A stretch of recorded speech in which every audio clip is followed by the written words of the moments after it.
What about you? Well, I have very distinct different personalities in different languages. I think it's people can see like sometimes people spill over from my Chinese channel to my English channel, and they're like, "You're so different." Yes. It's yes. I'm more reserved and I think more shy in German.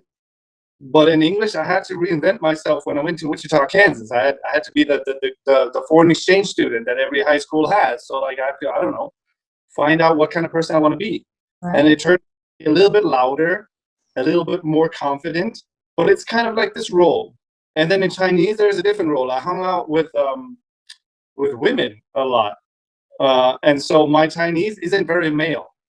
Oh, Like something that people have been remarking on. Like I would say like Yun, I'm Yun, I'm shocked kind of, like my head is spinning. Yun. And they're like, dude, that's something a girl says. Like you're not Yun as a guy. That's not really bro-ish. Like, I don't know, a real dude doesn't Yun. But I Yun because I pick it up from maybe back then I had a girlfriend and she gets Yun and I get Yun. It would be kind of like me going like this because that's what I picked up in the States. I didn't. But if I picked that up in the States and I went back to Germany, it'd be like, I don't know if this is like your thing really. Like maybe it is, but it, right. it just like you hung out with people that do this and you picked it up from them. And so I picked up other things in Chinese. In French, I don't really remember. It's a long time ago. But now I'm getting this Russian personality, and because I hung out in Central Asia a lot, and I picked up my Russian from like a lot of it from these Central Asian herders or people that I met on the road. I sound like I sound like they call it hooligan, like Hmm. a liumang, Oh, okay. like Like yeah, like gangster? Like a like three. a little bit like a dude that wears a hood Uh-huh. and kind of like a yeah, like a dick, yeah. Oh, like a douchebag? Kind of douchebaggy, yeah. They're like, why don't you speak normal? Okay. When I like, yeah, God, they're like, dude, what's with your voice now? I was like, it's not right. I'm sorry. Right. Well, I mean, Russia is a very hard language, right? No, No, no, hard no, as in like the way, like it's like it comes down hard. No? no, no. Listen to a young woman Uh-huh. speaking Russian, and it's gonna sound so soft. And there's so many. What's that word in English? Like a diminutive? No, like a Mhm. dog becomes a doggy, or a cat becomes a kitty, right? And so in Russian, everything is smaller. Like when you sit at a table and people are relaxed, they're gonna be like, "Give me that little glassy. I want to have some. I want to have a drink." And then you have the little this and the little that, and you make names little. Like Mikhail becomes Misha. Natalie becomes Natalia becomes what does she become? She becomes Natasha, and then she becomes Natashичка. So they all like they add stuff to make it cuter, and the whole language can be incredibly cute. Oh, Just not speak it because I'm this douchebag. you would probably have to spend years in Russia to really like be able to like speak the way they do, right? Well, yes, that's true, but it's also kind of like because I like it. I mean, let's be honest. When you learn a language, it's kind of the fun aspect is always there, Right. and and I pick up what I enjoy. I just find this way of talking in Russian. I find it hilarious, so that's what I do. And then after a while, it's kind of it's in me, and I can't change it anymore. And I meet people, and I'm like, yeah, and they're like, dude, man, forget about that, dude. Me, So I have a question for you. I watch John Oliver shows all the time, right? yeah, And I love it, and I know we spoke about this before. I love foreigners' perspective of America because I find it to be more accurate than the people living within because it's easier to observe, from an objective point of view. So he would say that he's like always been jealous of Americans and a lot of English. He said a lot of English people are because he says immediately who's American because they take up more space. They oh walk yeah, with the swagger. They're like that guy could be an idiot. This is John Oliver. He's like that guy could be an idiot, but he's so confident. He's a confident idiot, and I want to follow him and do what he's doing because he's so confident. And that's what he would say. And do Germans have the same impression or no? yeah, definitely, definitely. Germans don't have like a swagger themselves, or I mean, no, come on. We're Germans. Like, if there's two words that don't go together, it's swagger and German, really. Like, Germans, more robotic, more. I mean, okay, all of these are stereotypes, obviously, but Generalization.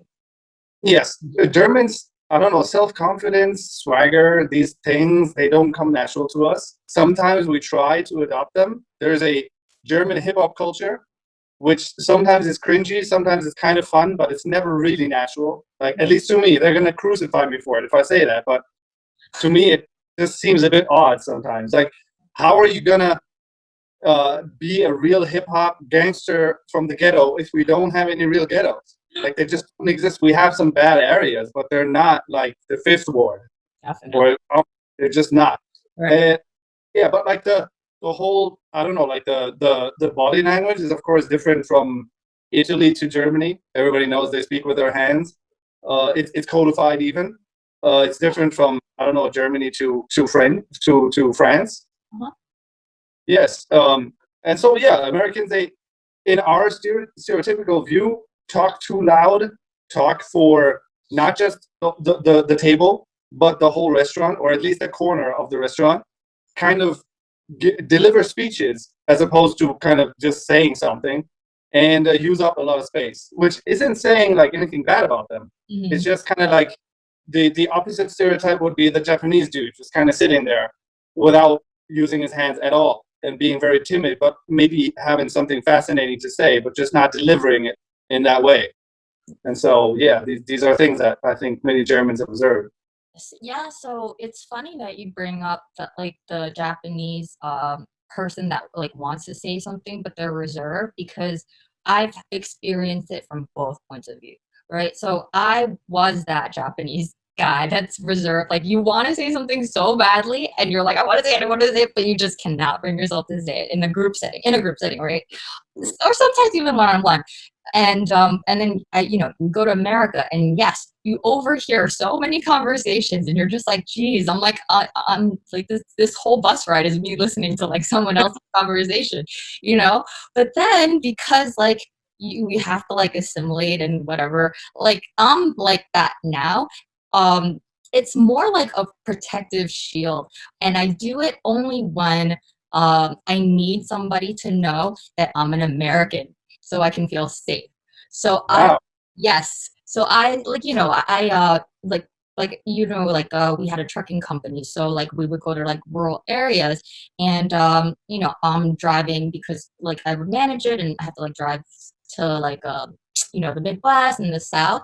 And like, you know, when I walk into a gas station, I can see like them being like, oh my God, I have to deal with this Chinese lady now, you know, and I'm Oh, like, howdy guys, like, what's going on? How oh, you doing? You know what I mean? okay, yeah, sure. And then they get comfortable and they're like, and then it becomes like, you know, they treat you like your family and everything's good. But like, I very consciously like, always am, and maybe that's why I'm anxious, always surveying, when do I have to do that? You know? Oh, oh. Yes. That's So, sad. mhm. That's sad in a way. It really is. It's like I think it's called like code switching.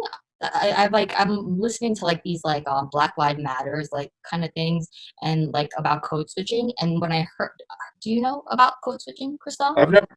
I'm trying to understand right now. Oh, okay. So okay, I can explain it. So code, so like Black people, they like they're explaining that like when they speak with white people in America, they like switch into a different type, like they're Mhm. persona. That's what they call it, right? And then when they're with their Black community friends, you know, they speak in their own like cadence, their own like Yeah. we're not afraid of being judged for like the way they speak and like the style that they speak. Okay. And like, you know, other Black people will make fun of like the ones that like do it. They're like, oh, you know, like you're kind of like pandering to white people, you know, Okay. but they also acknowledge that you have to code switch to get ahead in your career. So when I first heard that, I was like, oh my God, that's exactly it. It's code switching. Like you need to know like when to act a certain like which person you need to be safe.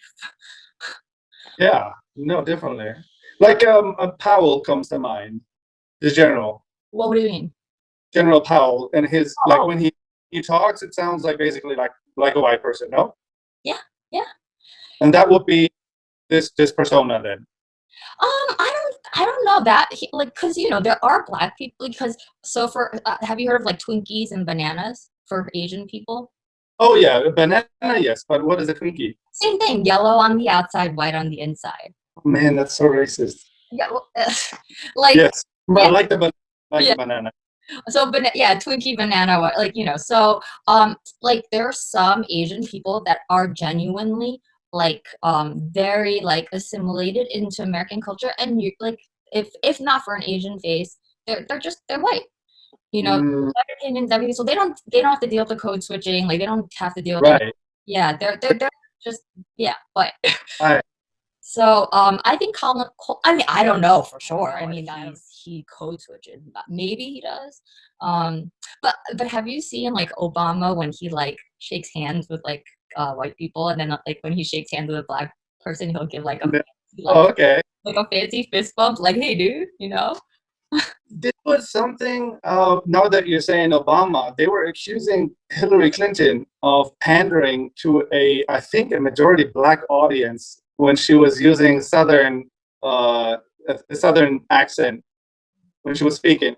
So Obama, like this is the weird thing. Obama's from Hawaii, but notice his accent is Southern. It's because it's because politicians like I don't know. I think Americans are like they're drawn to that because it gives them that folksy like I'm one of you guys like feel. But couldn't it be because his mom was from Kansas? That could be too. I mean, I noticed the switch though. It Mm, wasn't like, I'm assuming it. It was like in the beginning, it was very much less Southern and it just got twangier and more Southern as like time went on. And I just thought that was kind of interesting. fascinating. I don't Yeah, know if that in Germany, if you need some sort of accent, I don't think you do in Germany. because it's like a homogenous society, right? Well, it's changing now, and it brings its own challenges because we've had a vice chancellor who was Vietnamese. Oh, wow. So Yeah. yeah, Yeah. Philip Reuser, like 8 years ago or something like that. And the guy was born in Vietnam, I think, and then he was one of those I don't know what they called them, but like he got put up for adoption, and then Germans adopted him. So he doesn't think of himself as a Vietnamese person. He just looks different, but like there's no Vietnamese background. His Vietnamese background is the same as Lily from Modern Family, right? Right. So yeah, like, dude, it's me. It's just me. You're just talking to me here. But Right. like looking at him, we'll be like, Chinese dude, because like we don't even for us, it's like okay, it's Asian. There's got to be Chinese, and that was disappointingly enough was a problem. Like it wasn't a big problem. He became vice chancellor, but there was an underbelly of people just kind of being like, the Chinese dude, he's selling out the country because it's from China. And yeah, for him, Vietnam is a very strange place. And there's like a huge Vietnamese population in Germany, right? Because Yes, yeah, I have friends that like are Vietnamese and they say, yes, but as far as I know, he doesn't even have a connection to them. mhm. So for him, it's like, dude, like, why are you lumping me together with anybody here? I'm just me. I'm just this German dude, and I look a little bit different, but like, why does that matter? Right. And things are difficult, I think, to understand for a European country because we are so like ethnocentric. Because like the German is a thing, the French is a thing, as opposed to the American. When we say American and we kind of imply that it's a white person, that is already racist. Like when you think about it, like why would it be a white person? Right. When I think American, I think of a white person too. Yes, So, I think a lot of people do that, but it just doesn't make sense. There's no historical uh, American coming from the dark spaces of history and being like, okay, this is the American. No, it's just kind of this made thing, obviously.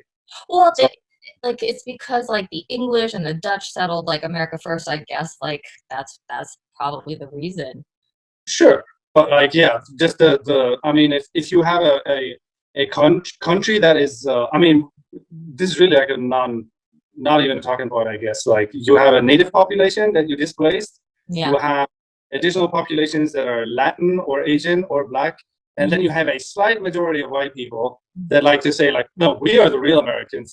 That's just ridiculous. But for Germans, it's like, yeah, we've been there for like ever. even that isn't true, obviously. But like at least it goes back and back, and then you're like we didn't really displace anybody in the last 1,000 years.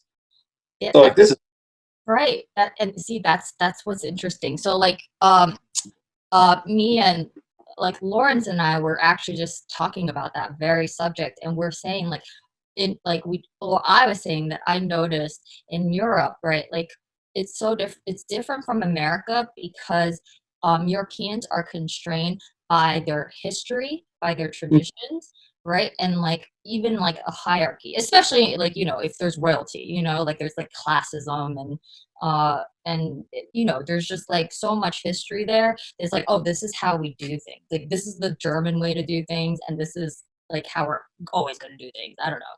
I don't know if that's true. I mean, you can correct me if I'm wrong. I think it's true, and I think it's not true. For me, one big culture shock that I totally forgot to mention was that America, out of all places, sticks to the imperial system. What does that word mean? Imperial system. We have a metric system that is totally logical and just based in science. Like you can, 1 meter is something like the wavelength of light or whatever. So if you have no meter in the world because they all got lost, you can actually create one. And from there, you can go and create a kilogram or like a cube meter or whatever. But like if you have imperial measurements, it's like, yeah, some king a while ago had an index finger or like a foot, and Huh. you still that stuff. It's really odd. And none of these things are easily calculable. Like how many yards are in a mile? Does anybody know? Anybody? I don't know. Like Right. it's really, you're in the States and you're like, why do you keep this overcome stuff that nobody else uses anywhere? But that is intimately connected to royalty, which we have, but you don't. You made the point of getting rid of the royalty, but you kept all the shit. We kept some of the royalty, the others, we didn't keep them. But we really didn't keep the length of somebody's index finger or like the little finger or whatever. Why would we do that? So this has really been weird for me. Like really. So, I think I didn't know about the imperial part, so that's really interesting. I did not know that. So that came from What monarch. did foot was? Who had this foot? Ronald McDonald? Interesting. So like I actually adore the concept of the American like measurement system. Really? Yes, and like the reason is because the country was born out of rebellion, right? The spirit of rebellion. And Yes. I think it's like kind of like a middle finger to like the world, like F you guys, we don't want to do the metric system. We want to stick to our own system, or it's just laziness. But like, okay, I like that idea. I really like it. I want to follow.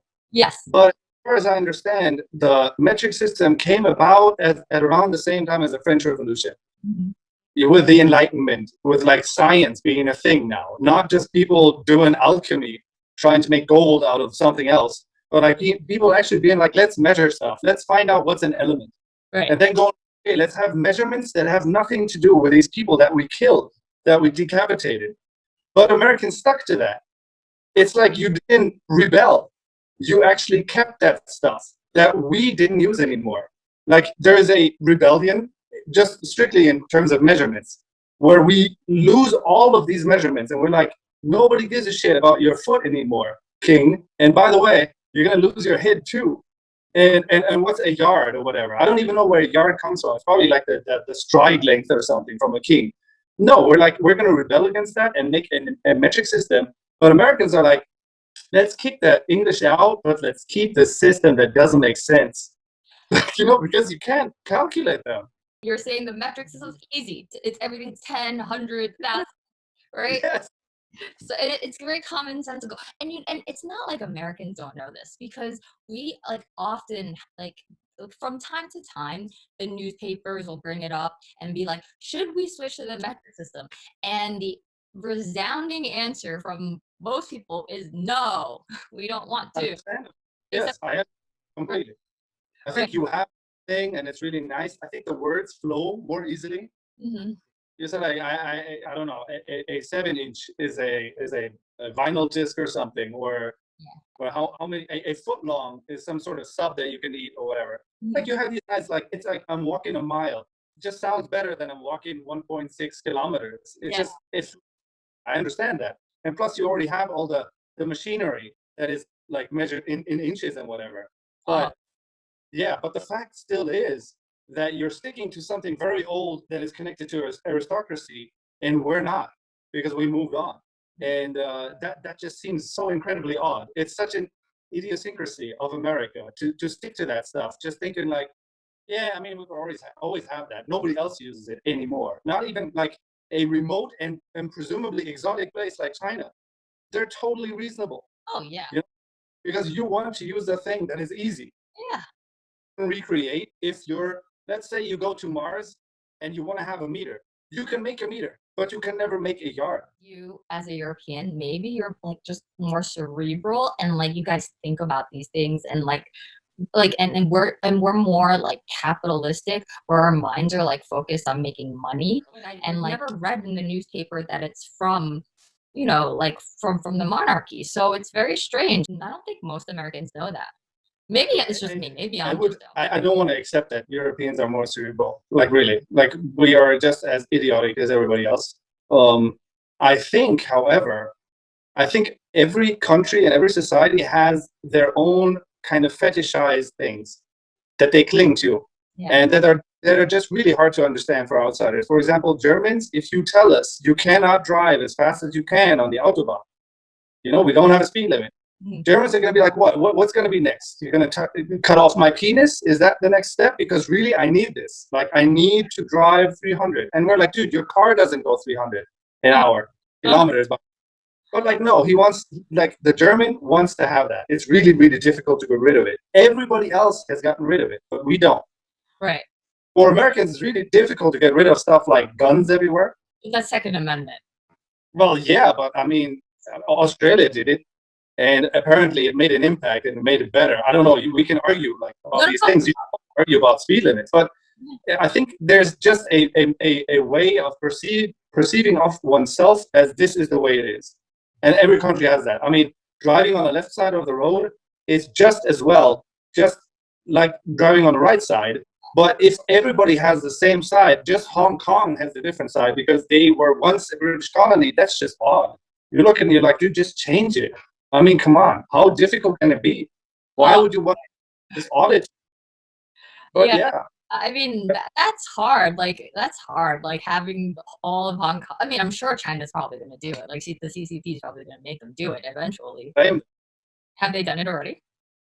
No, they haven't done it. But really, this would be one thing where I wouldn't blame them. I wouldn't applaud them. Right. But like me personally, I hope up until the end of my life, I will be able to at least think about driving on the left side. Like, say everybody changed to the left side now. I don't want to be a person that says, no, my identity is driving on the right side. I don't want to be that guy. I want to be the guy like, yeah, whatever. Let's just all have the same, because that's just easier. Like when you drive in England, it's like you really have to consciously think at the beginning that you're going to drive on this side, and it just feels wrong. Why would you put yourself through that? Why not just go like everybody's the same? It's not like this is like beautiful cultural abundance. This is just shit. So do you think Europeans are more receptive to change, or Americans would be more receptive to change? Good question. I think Europeans are more traditional. Okay. It's difficult for us to change. However, I think we've had some major historical upheavals, different from the ones in the States. Yeah. And there were some chances, and they were used, but not necessarily by us.